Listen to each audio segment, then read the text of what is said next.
seperti apa eksekusi yang kita inginkan gitu. Nah, untuk tahapan pertama kita mungkin belum mendefinisikan apa yang akan kita lakukan. Jadi kita hanya mengklasifikasikan saja dulu dalam pseudocode kita atau dalam flowchart tadi. Maka misalkan pada kasus ini kita memilih mangga, maka perintah yang digunakan atau sintaks yang dipergunakan itu dalam Python itu menggunakan perintah if. Jadi sebetulnya ini juga reserved word atau kata yang sudah disimpan oleh banyak bahasa pemrograman lain. Jadi ini bahasa yang sudah baku, tidak hanya di Python, tapi juga di bahasa-bahasa pemrograman lain. Itu menyatakan proses decision, penentuan keputusan, itu if di sini. Kalau Anda menggunakan Excel pun mungkin saya pikir beberapa sudah familiar, sama juga menggunakan if juga di sini. Jadi pada kasus ini pilih mangga, maka kita gunakan if. If-nya apa? Kriteria yang gunakan adalah apakah warna sudah warna kuning, maka kita buat true kondisinya. Jika dia sudah berwarna kuning dan dinyatakan true, maka perintah yang kita berikan atau operasi yang kita berikan bahwa kita definisikan bahwa input kita sudah matang. Pada kasus lain kita berikan perintah else atau lainnya.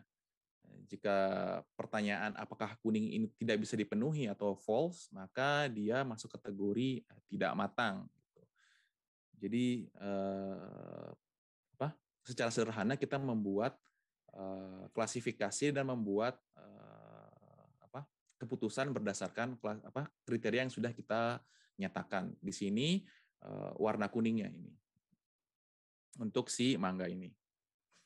Lalu contoh kedua di sini judulnya menyiapkan kentang untuk makan malam. Lagi-lagi kita membuat Pak. Ya, yuk. Mau izin bertanya Pak, di contoh satu tadi Pak. Silakan. Itu yang di dalam kurungnya, yang di if kan pakai dalam kurung biasa Kak. Dalam kurung biasa Pak. Kalau di else kenapa pakai tanda kurung kurawal gitu ya Pak? Enggak, sebetulnya harusnya sama aja sebetulnya. Cuman dari sini ini salah ketik aja kayaknya. Sebetulnya untuk else ini dia otomatis akan mengambil perintah atau definisi yang tidak didefinisikan di if ini. Jadi kalau misalkan kita mendefinisikan sesuatu di if, maka di luar ini akan diambil sebagai else ini gitu. Tapi nanti kita akan bahas lebih lanjut. Sorry, ini harusnya sama sebetulnya. Terima kasih Pak. Yuk, sorry ya. Yang kedua ini menyiapkan kentang untuk makan malam. Ini lagi-lagi kita menggunakan contoh kentang, sama seperti minggu-minggu sebelumnya. Jadi kasusnya seperti ini katanya. Berdasarkan pengamatan, ada hari-hari di mana ibu memakai celemek ketika mengupas kentang, tapi ada hari-hari lain yang tidak. Gitu. Setelah diamati, ternyata ibu jika sedang memakai baju berwarna cerah, maka ibu memakai celemek karena takut bajunya terlihat kotor, katanya. Jika tidak, dia akan memakai baju berwarna gelap, maka ibu tidak memakai celemek. Gitu. Jadi si ibunya takut kotor aja bajunya. Kalau bajunya warnanya terang, ya dia lindungi pakai celemek. Kalau misalkan baju berwarna gelap, ya udahlah nggak apa-apa kotor, gitu, nggak kelihatan. Itu kriteria yang dibuat oleh si ibu nih. Gitu. Jadi kita lihat pertama kasusnya kita memiliki ketersediaan kentang nih. Ini seperti contoh kalau nggak salah di minggu lalu, ya, kalau tidak salah. Lalu kondisi yang kedua adalah memakai baju berwarna cerah si ibunya. Jika di kasus 1 ya, dan di kasus 2 dia tidak. Gitu. Misalkan di sini bajunya putih, sedangkan kasus 2 diilustrasikan dengan berwarna hitam. Maka kalau pakai berwaju warna cerah, maka dia tindakannya adalah memakai celemek. Operasi atau eksekusi yang dilakukan adalah memakai celemek, baru dia mengupas kentang. Tetapi jika dia memakai baju gelap, maka dia tidak perlu celemek, maka akan di-bypass, langsung mengupas kentang. Perintah ini akan di-bypass, dan terakhir yang kita inginkan sebetulnya si kentang terkupasnya ini. Jadi prosesnya bagaimana si kentang ini terkupas, pada dua kondisi yang berbeda gitu. Pada saat si ibu lagi suasana hatinya lagi cerah, pakai baju yang cerah, atau dia lagi gloomy pakai baju warna gelap, jadi nggak pakai celemek gitu. Nah, untuk flowchart-nya, jadi di diagram alirnya kita dapat buat juga secara sederhana. Di sini kita mulai dulu dengan asumsi bahwa kentang sudah tersedia, jadi kita keluarkan kondisi apakah kentang tersedia atau belum. Jadi asumsinya sudah ada. Gitu. Lalu kita mulai, yang kriteria yang kita berikan di sini adalah cek warna bajunya. Lalu kriteria prosesnya, apakah memakai baju warna cerah atau tidak. Jika ya, dia perlu pakai celemek, lalu dia baru melakukan proses pengupasan kentang. Jika tidak, maka bagian ini memakai celemek bisa di-bypass langsung ke bagian pengupasan kentang, sehingga pada keadaan akhir kentang akan terkupas. Lalu seperti biasa kita analisis dalam bentuk pseudocode, jadi bisa pseudocode dulu, bisa diagram alir dulu, tergantung kalian lebih senang yang mana. Gitu. Di kasus yang kedua ini kita buat pseudocode-nya dulu, baru diagram alirnya dulu, baru pseudocode-nya. Jadi ini decision prosesnya tuh pengecekan warna baju. Jadi if ini apakah bajunya berwarna cerah. Jika ya, maka dia akan pakai celemek. Else di sini sebetulnya ini else ini untuk penanda saja kayaknya, ini untuk menandakan bahwa ini proses yang berbeda dengan if di atas, jadi pakai kurung kurawal. Else apakah baju berwarna cerah? Jika tidak, ya sudah tidak ada perintah apapun di sini, maka dia akan langsung lompat ke perintah selanjutnya, yaitu mengupas kentang di sini. Jadi kita hanya memberikan perintah transisi atau intermediate di dalam proses decision proses apabila bajunya berwarna cerah, yaitu memakai celemek. Di kondisi lainnya sudah tidak ada perintah apapun, dia bisa langsung lompat ke bagian si mengupas kentang ini. Nah, jadi itu adalah contoh awal yang kita berikan untuk mengilustrasikan apa itu analisis kasus. Di sini saya lanjutkan secara definisi bahwa dengan adanya analisis kasus itu, analisis kasus pada programming atau bahasa pemrograman itu memungkinkan kita membuat teks yang sama namun menghasilkan eksekusi yang berbeda. Gitu. Di sini disebut percabangan atau kondisional dalam satu langkah. Maka ada beberapa pilihan percabangan, itu bisa 2, bisa 3, atau bisa lebih, tergantung dari kasus yang kita perlukan. Nah, untuk mendefinisikan analisis kasus yang memiliki kondisi percabangan atau kondisional, itu biasanya kita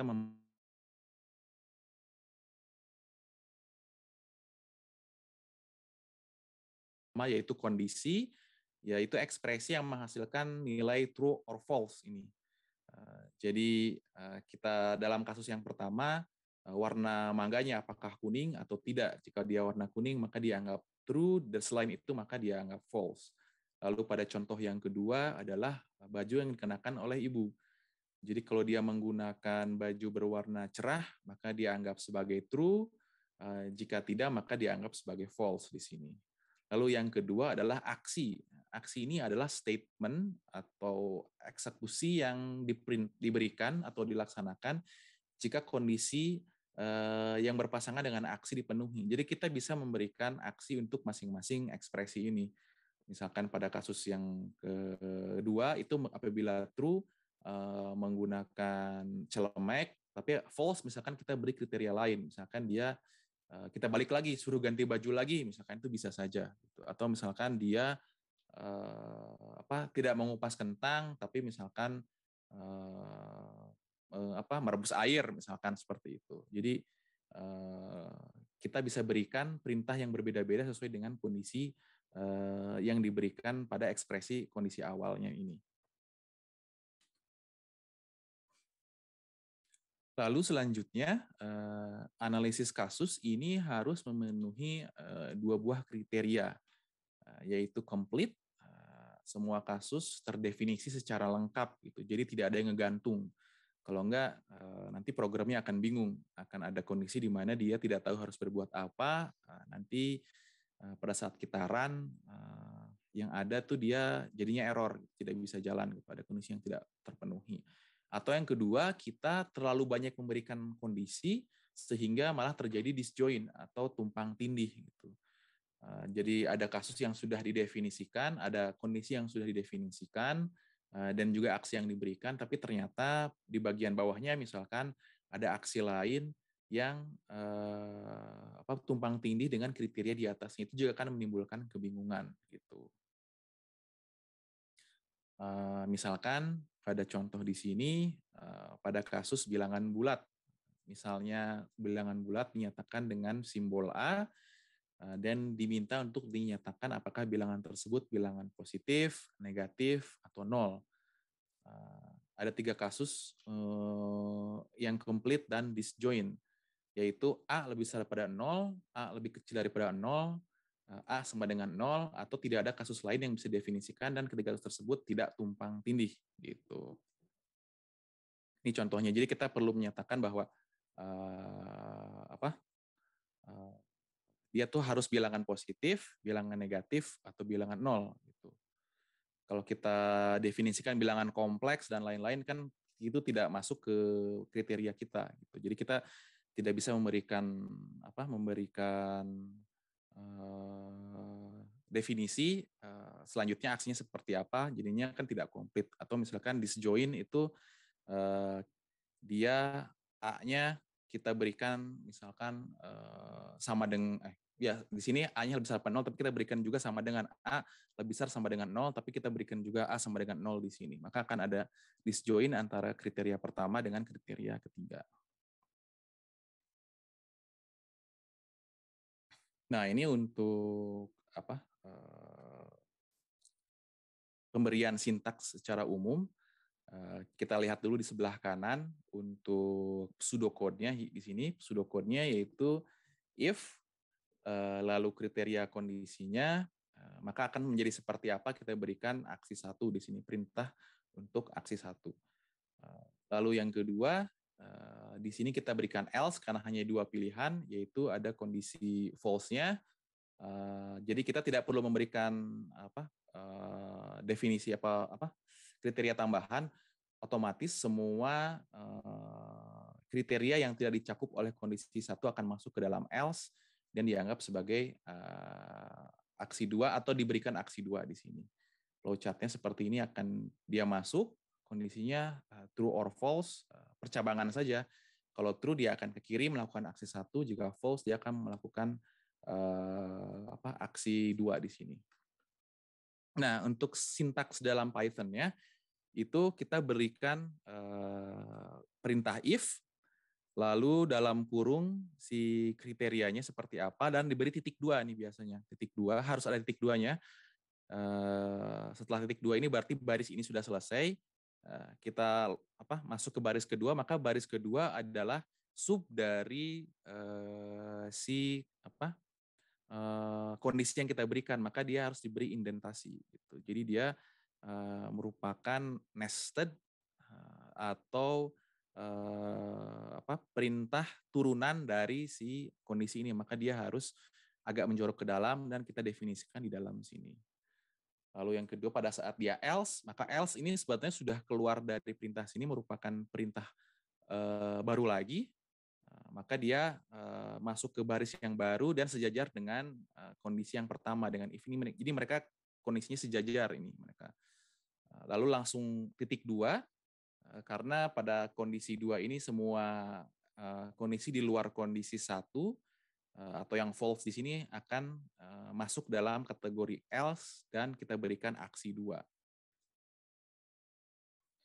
Yang harus diperhatikan bahwa jika aksi 1 atau aksi 2 terdiri lebih dari 1 instruksi, perhatikan bahwa indentasi harus rapi. Artinya kita misalkan di bagian sini ada beberapa aksi 1 dan aksi 2, maka aksi 2 indentasinya harus sama dengan aksi 1 ini karena dia bagian dari sub si kondisi if yang pertama. Begitu juga yang else ini, misalkan ini aksi, let's say aksi 2, ada tambahan aksi 3, maka aksi 3 juga harus indentasinya di satu level yang sama dengan si aksi 2 ini.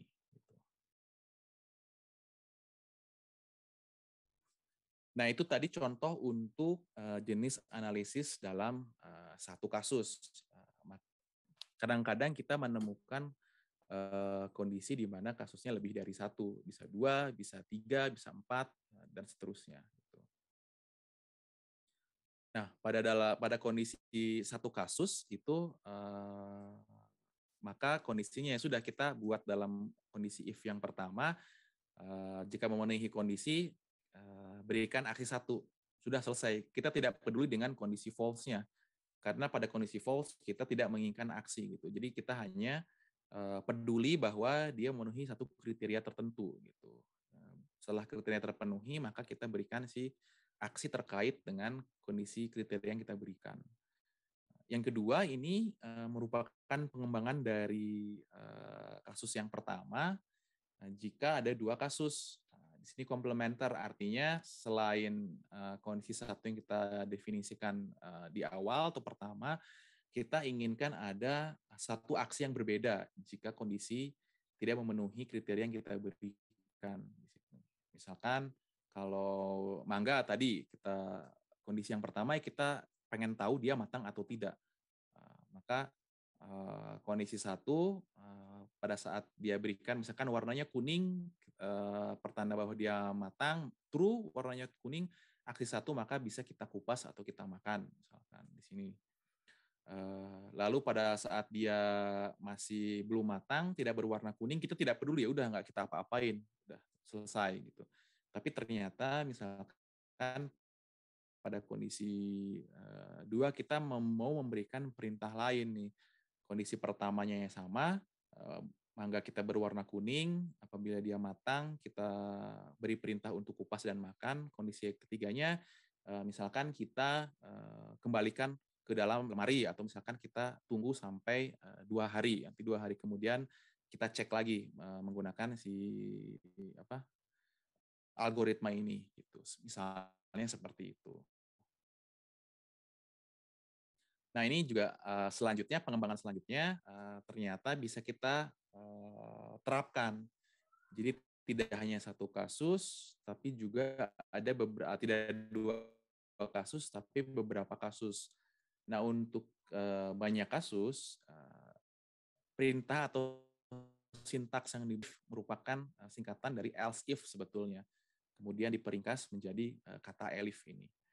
Nah, pada kata elif ini kita memberikan kondisi yang sama, kita memberikan bentuk yang sama dengan kondisi if di atas, yaitu memberikan kondisi 2, kriterianya apabila memenuhi maka dia bisa kita berikan aksi kedua. Jika tidak memenuhi maka dia akan loncat ke perintah berikutnya pada elif berikutnya, lalu kita berikan maka dia akan terus lompat ke bawah, berjalan mengikuti perintah baris perintah selanjutnya sampai akhirnya pada ujung perintah terakhir else-nya itu pada saat udah mentok nih, udah nggak ada kriteria yang bisa kita belikan, apa aksi yang mau kita jalankan. Misalkan lagi-lagi kita buat mudahnya contoh mangga tadi, let's say warnanya kuning, kita kupas dan makan. Kalau warnanya belum kuning, maka kita misalkan berwarna hijau, maka kita simpan atau misalkan kembalikan ke tempat asal. Tapi ternyata misalkan kalau warnanya masih kuning muda, itu bisa kita kupas, tapi kita hanya makan bagian tertentunya saja, misalkan seperti itu. Dan pada akhirnya sampai pada kondisi terakhir, di mana tidak ada kondisi lain, ya udah aksi terakhir si mangganya misalkan kita buang, misalkan di kondisi terakhir warnanya misalkan kalau tadi kuning makan, hijau simpan, lalu misalkan kuning muda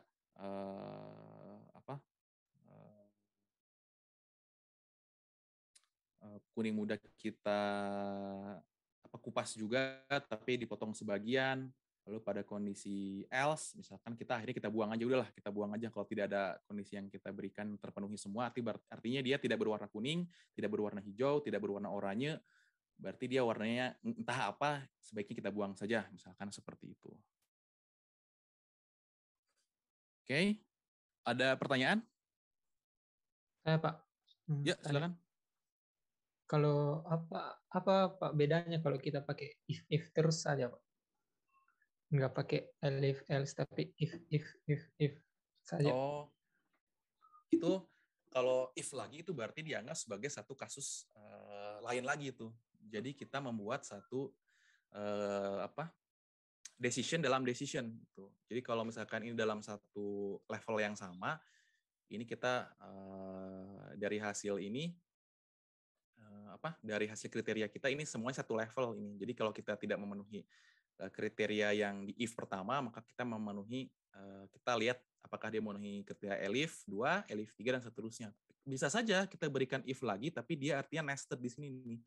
If selanjutnya adalah kita buat keputusan baru atau analisis baru berdasarkan hasil yang kita buat. Jadi misalkan tadi warnanya kuning gitu. Nah, selanjutnya kalau warnanya kuning itu kita berikan if lagi, misalkan kalau dia beratnya lebih dari 300 gram, itu maka kita makan. Tapi kalau bisa kita makan langsung, tapi kalau beratnya kurang 300 gram, misalkan kita buat dalam bentuk jus, misalkan seperti itu. Jadi bisa aja if, tapi if-nya tidak selevel dengan if yang ini. Kita membuat if yang baru di sini gitu. Jadi if itu harus proses analisis, starting point sebuah proses analisis. Jadi kalau Anda buat analisis baru ya bisa, tapi di dalam analisis dalam hasil analisis yang pertama bikin analisis baru tuh boleh. Baru if-nya baru di sini. Kalau di sini nggak bisa, jadi dia bingung. Karena ada dua kondisi starting point yang konflik, itu jadinya tumpang tindih tadi. Pak, jadi maksudnya Pak, apa? Jadi maksudnya bakal kalau misalkan terbukti benar di kondisi yang satu, bakal lanjut lagi ke kondisi yang selanjutnya. Tidak melewati lah. Kan kalau pakai else, langsung kalau if-nya salah, bakal langsung ke else. Tapi kalau kita pakai if misalkan, jadi kalau misalkan if-nya benar yang pertama, maka if yang kedua juga dijalankan, Pak. Oh enggak, ini pakainya kita pakai elif nih. Jadi kalau misalkan if yang pertama tidak terpenuhi, maka if keduanya itu disebutkan sebagai elif di sini. Jadi bukan if lagi, tapi elif ini nih, gitu. Else if. Lainnya jika gitu. Tapi kalau Anda mau nambah if lagi, boleh, tapi bukan dalam satu level ini. Tapi di nested di dalam kondisi sini, bisa di sini gitu. Terserah, nanti tergantung kebutuhannya gitu. Jadinya ada jadi keputusan Pak, supaya lain. Supaya tidak membingungkan itu ke tangga if, elif dan else ini digunakan untuk menentukan satu kriteria saja Pak. Untuk mencari kriteria lain kita pakai if, elif, else lagi. Oke Pak. Baru di else nih kalau saat semua sudah terkondisikan, maka semua hal lain yang tidak didefinisikan dalam atas maka akan ditumpahkan pada else ini. Gitu. Ini sebetulnya mirip dengan kalau kalian pakai analisis if juga di Microsoft Excel juga sama sebetulnya. Gitu. Kalau kalian familiar pernah menggunakan tuh nggak jauh beda sih sebetulnya. Bedanya ini dibuat dalam bentuk command line aja. Sedangkan kalau dalam Excel itu kan kita bentuknya garisnya memanjang kan ke pinggir gitu sebetulnya. Mirip-mirip konsepnya. Jadi memang ini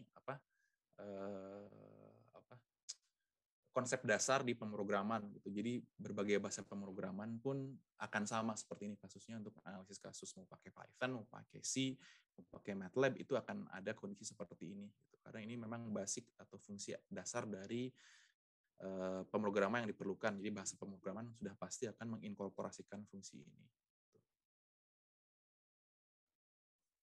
Nah ini mungkin Pak, oh ya, saya mau nanya Pak, yang tadi Pak, saya kan kemarin nyoba ya Pak, yang tugas kemarin itu kalau pakai tanda titik 2 itu error Pak. Kalau pakai sama dengan nggak apa-apa kan Pak, Pak?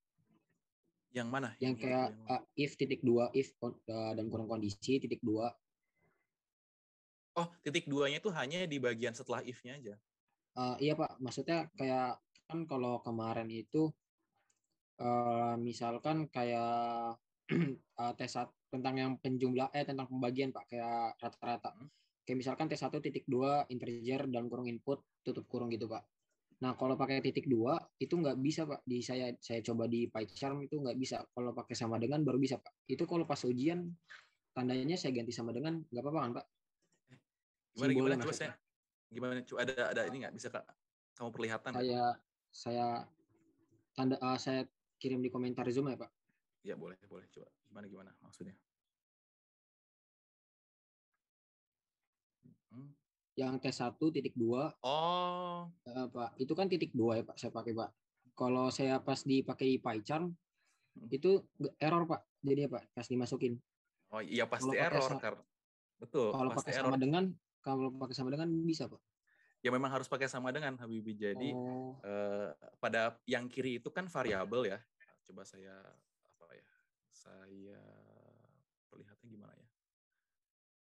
Sorry, gimana saya memperlihatkan saya copy di Notepad aja dulu.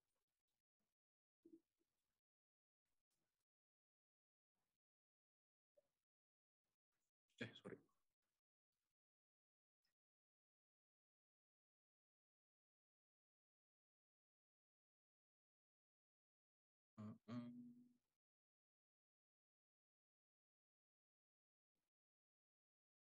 Oke, kelihatan ya si Notepad saya.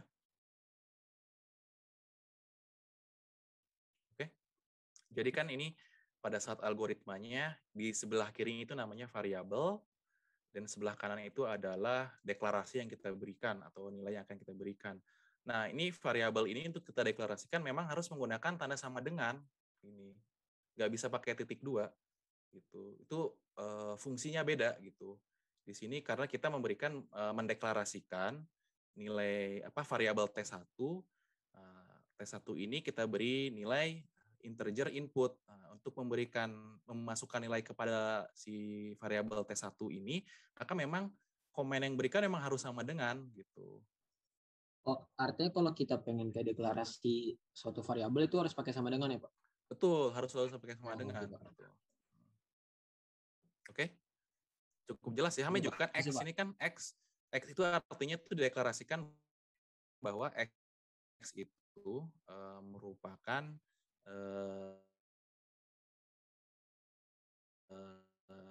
bagi 5 dijumlahkan dibagi 5. Nah, T1 sampai T5 nilainya dari mana? Dari input yang kita berikan ini gitu. Oke. Cukup jelas ya? Jelas Pak, paham Pak. Oke. Saya lanjutkan lagi.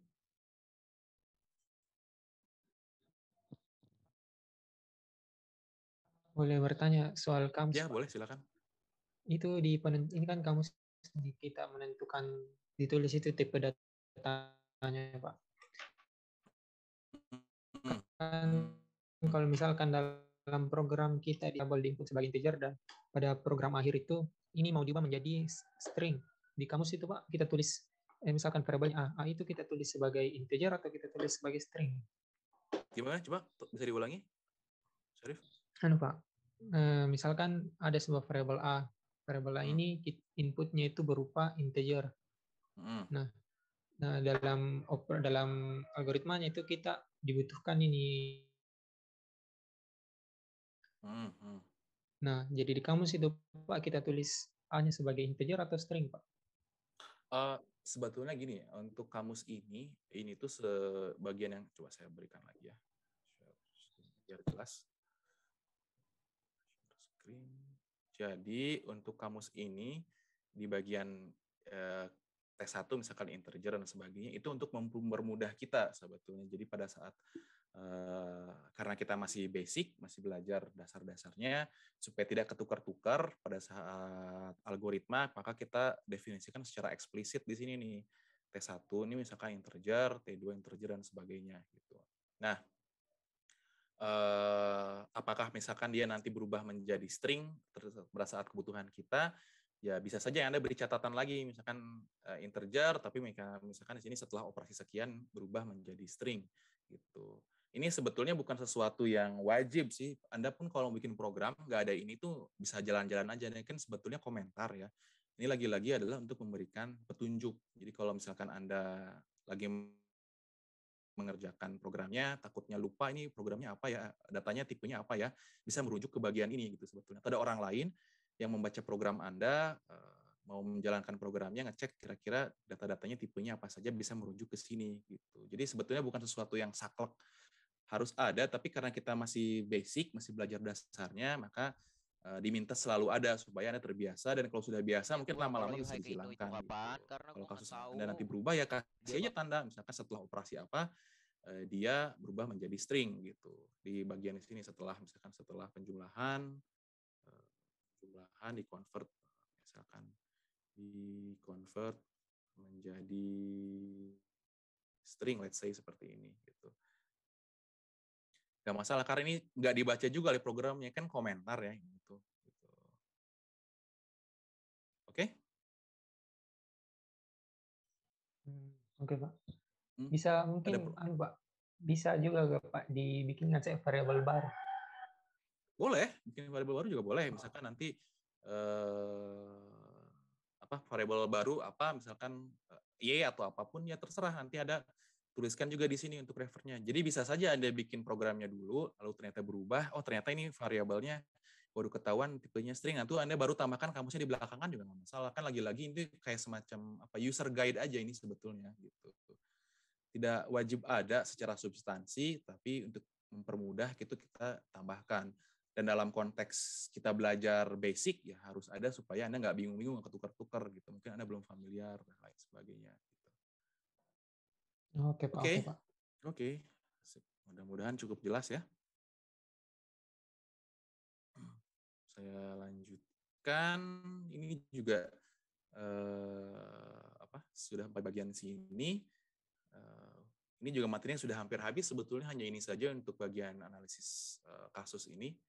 Ini nggak ada pertanyaan lagi terkait satu kasus, dua kasus, dan banyak kasus? Pak, mau nanya saya Pak. Ya, silakan.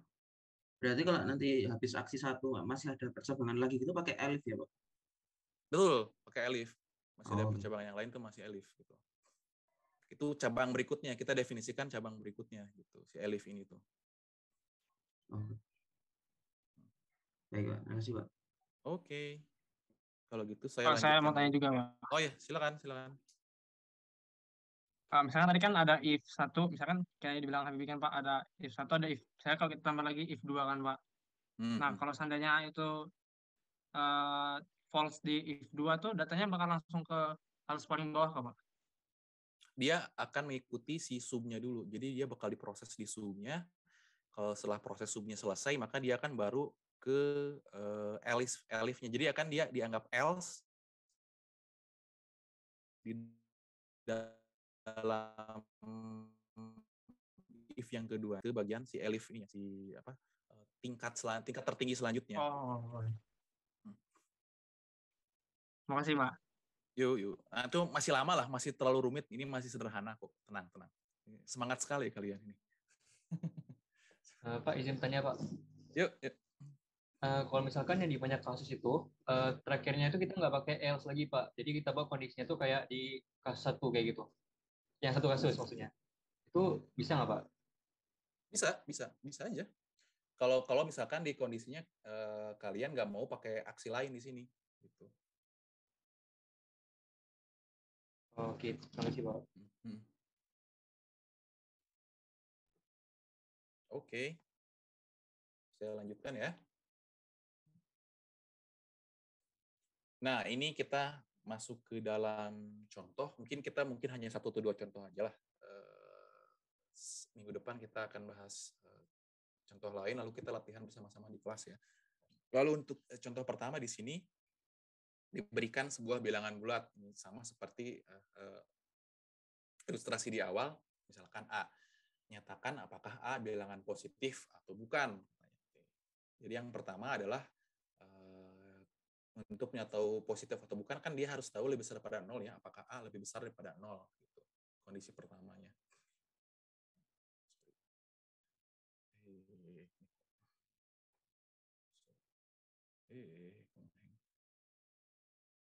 Nah, ini jika ya, maka tuliskan positif.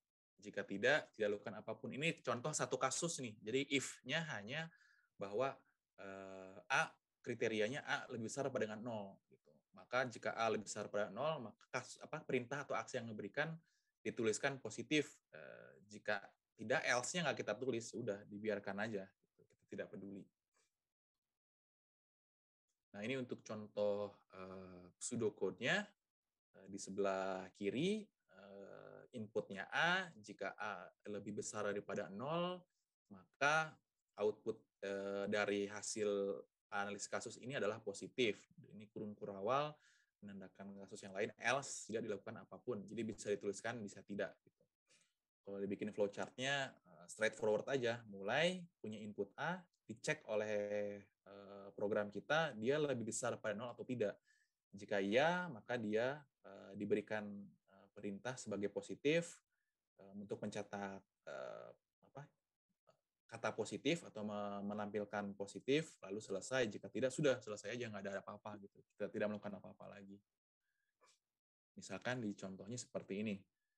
Contoh pertama, program cetak positif, input A, jika A lebih besar pada 0, dia cetak positif.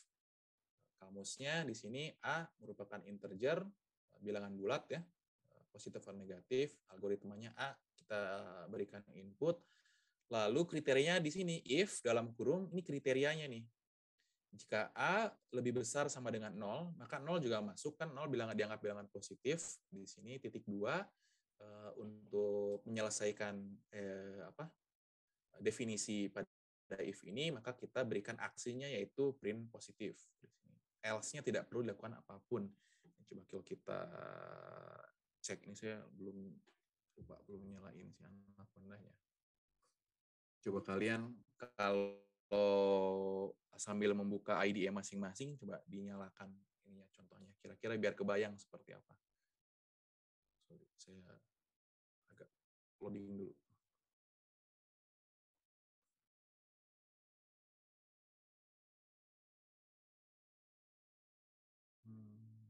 Oke.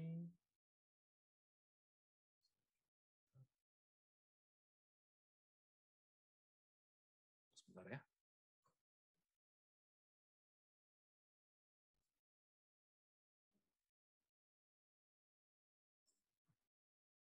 Oke, misalkan seperti ini.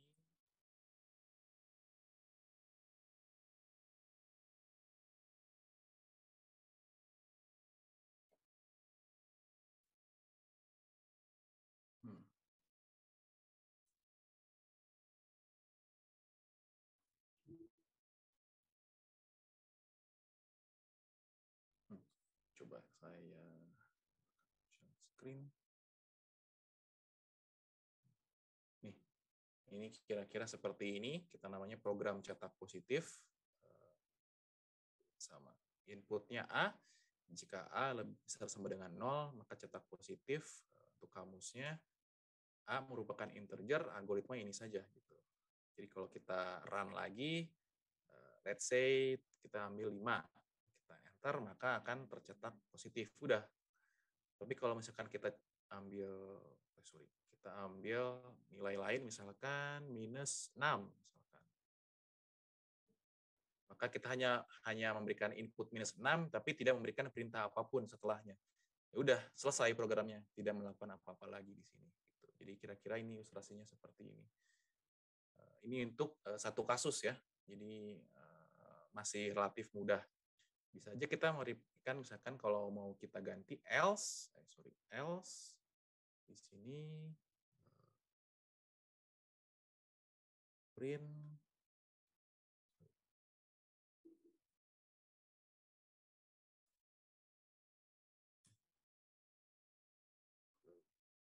maka misalkan negatif.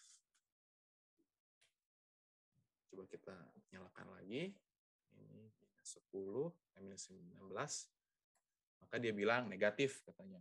Jadi ini untuk kasus yang kedua. Di mana kita beri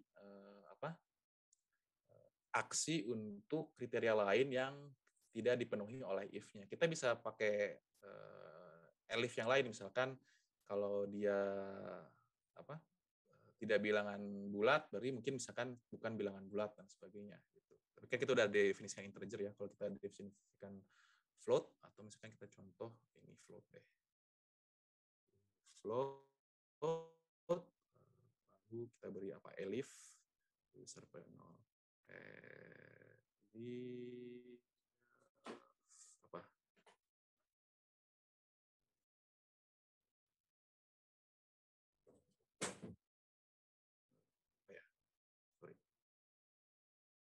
Bisa nggak ya float, atau misalkan dia jangan positif deh, misalkan dia A itu harus lebih besar daripada 10, maka dia besar, jangan float lah, integer juga, integer jika A lebih kecil daripada sama dengan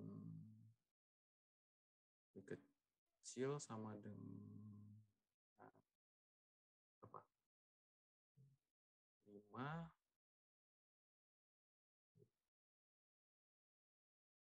print sedang, misalkan elf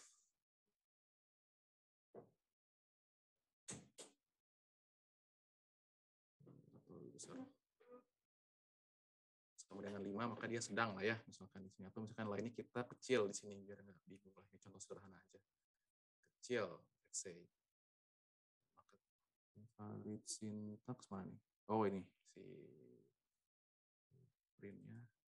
Nah, mana nih? Elif A sama dengan 5. Ini kenapa nih valid syntax? Lebih besar else, ya udahlah, ini pokoknya saya mau ngasih perintah yang lain, contohnya seperti itulah. Jadi coba saya cari dulu aja. Misalkan tadi ini 0, dia positif, negatif. Ini kalau problemnya tiba-tiba gini, kadang-kadang bisa jalan misalnya. Kayaknya problemnya sama dengan nggak apa-apa lah, sama dengan itu tadi.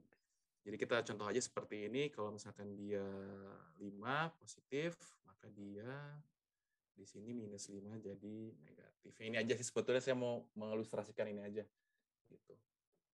Kira-kira seperti itu untuk dua kasus yang berbeda. Ini bisa kita hilangkan, ini juga masih bisa jalan sebetulnya. Kalau pakai ini kita harus hilangkan juga di komentar juga. Ini masih bisa nyala sebetulnya. Kalau kita kasih 9 dia positif, tapi kalau misalkan enggak, pun dia tetap jalan tapi nggak melakukan perintah apapun gitu. Itu aja sih kira-kira.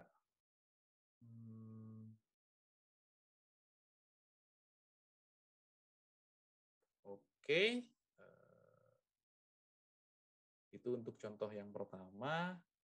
Ini contoh yang kedua, ini agak sedikit lebih pengembangan, tidak se-straightforward yang pertama. Misalkan kita buat program yang menerima masukan sebuah integer positif, asumsikan pasti benar. Misalkan n, kemudian tentukan apakah bilangan tersebut genap atau ganjil.